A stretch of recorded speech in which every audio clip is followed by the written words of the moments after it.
SafariLIVE. We're sitting here on the banks of the great tumbling brown mass that is the Mara River, in the middle of the Mara Triangle, the Mara Serengeti ecosystem, and we're waiting for one of the most ancient stories of planet Earth's natural history to take place here. It's unfolding in front of our eyes. The wildebeest and the zebra are thinking about crossing the river to this side. Why, you might ask? Well, of course, we know why everything likes to cross the river. The grass is greener on this side than it is on that side. This is because of some rain that they've had here, and we're hoping that they'll come across. It looks like, however, they're deciding that things are a little dangerous in the water, and that is quite possibly because there are a number of giant crocodiles living in this water. Some of them now under the water, and some of them that we've seen up to 15 feet long, more than big enough to take out an adult wildebeest or an adult zebra that wants to cross the river. There we go. Jean-Ray spotted one now. And you're watching SafariLIVE. We're going to be here for the whole afternoon. Well, maybe not in this exact position, but we're going to be broadcasting from 4 o'clock East African time. Otherwise, we're going to be Central African time, 3 o'clock. And there we have where we think they're going to cross. But if we look to the sort of right-hand side, we can see them moving off, and they may go to another crossing, they may turn around and come back here. It's almost impossible to tell exactly what they're going to do and when they're going to do it. And we'll just keep an eye out, and hopefully we'll be in the right place at the right time. And as I was saying just recently, if you could come up with some kind of algorithm to predict where on earth these things are going to cross the river and why they're going to cross the river, you'd make a lot of money. No one knows, and that's the great joy of wildlife ecosystems. I'm just going to take a bug off Jean-Andre's hand quickly. No, I think it's going to sting him, everyone. Oh well, doesn't matter if it stings him. He's very brave indeed. The great joy of any natural system, of course, is that there are so many variables that it's almost impossible to predict with any accuracy exactly what's going to happen.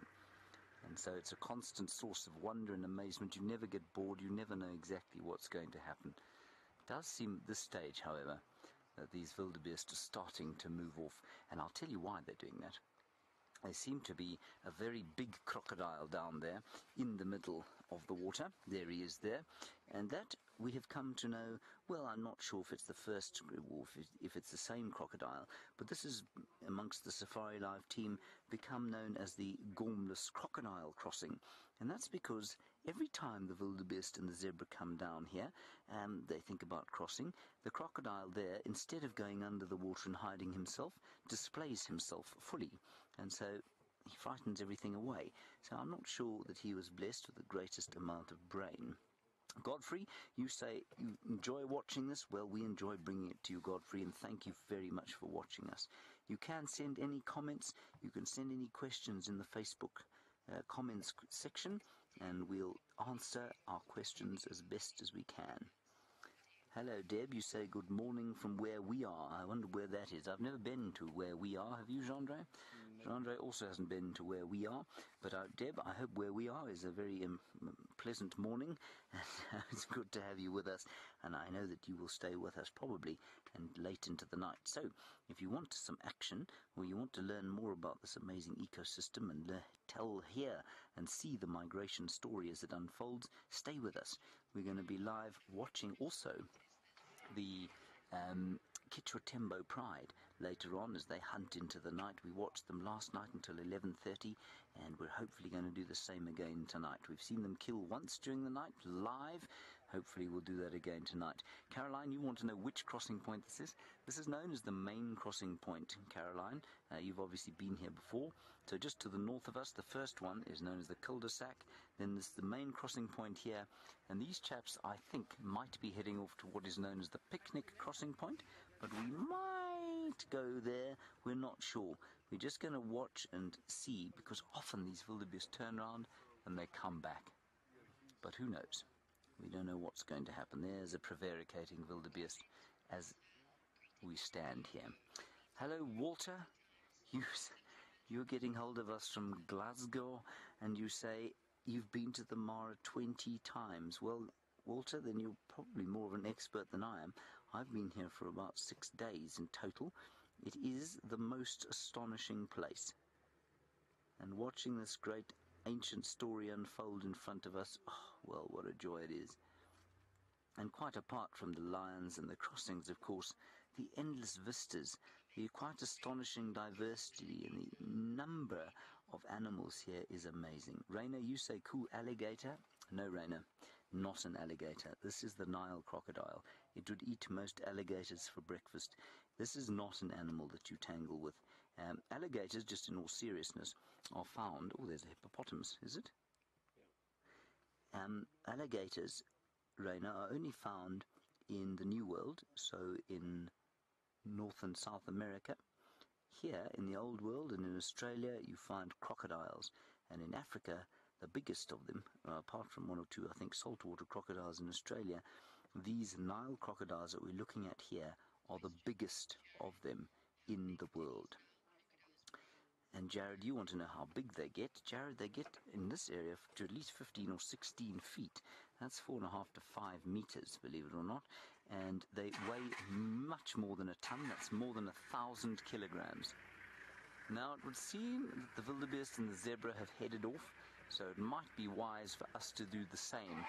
I think we're going to give it 2 minutes, and then we'll probably drive off and see if we can't catch them crossing at another spot. You can see them all moving off now, probably due entirely to the very, very gormless crocodile that is lurking in these parts.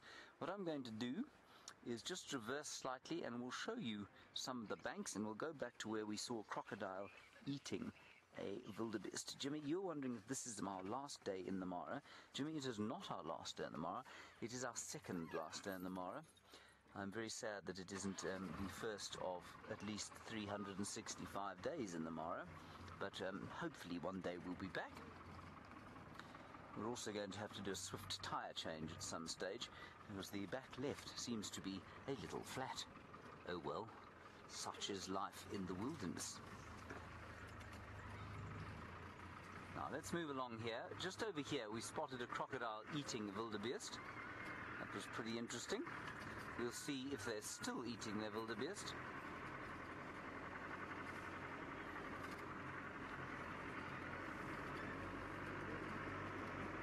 Chandra, can you see anything there? Let me just move this rather inexpensive camera off the top of the car before it disappears into the river. And I will be in very, very big trouble if that happens. Is it still there, Jean-André? Yeah, just behind these bushes, everybody. The crocodile's just there, just where that hippo is. They were eating a wildebeest just now. Mary, you say hello from Buffalo in New York. Mary, hello. It's lovely to have you with us. Thank you for joining us. Hopefully you'll stay with us for what will, with any luck, be a good wildebeest and zebra crossing shortly. Otherwise, maybe you'll join us for the lion hunt later tonight.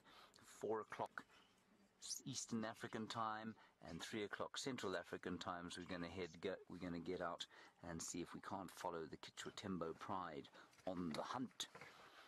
All around us we can hear the wildebeest, not the wildebeest, the zebra, making their distinctive alarm calls. That's my favourite sound. I just like to demonstrate it every so often, my great skills at zebra alarming. David, you say this is your favourite part of Kenya. David, this might be my favourite part of the entire world so far, so yes, I agree with you, it's magnificent. I think let's have a look over here, Jean-Ray, just to give people a view of the amazing scenery that we're forced to look at all the time.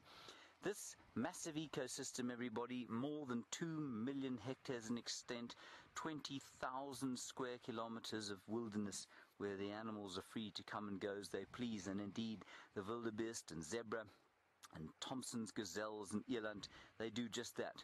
They migrate throughout the entire ecosystem. As the years progress, while one or two of the predators, of course, well, all of the predators, they're resident in the area, they stay around here, and they're also equally joyful. Hello, Kay, you say, hello, everybody. This has been awesome. It has been awesome, and it will continue to be awesome, Kay. Please join us for the rest of the afternoon. We're going to say goodbye to you now. We're going to see if we can find where those wildebeest and zebra are going to cross the river, because it definitely looks like they want to. So, you can join us Central African time, 3 o'clock, otherwise 4 o'clock Eastern African time. That is the same time, wherever it is in the world that you happen to be, and hopefully you will join us for the crossing, and maybe later into the night with the hunting of the Kichwatembo Pride.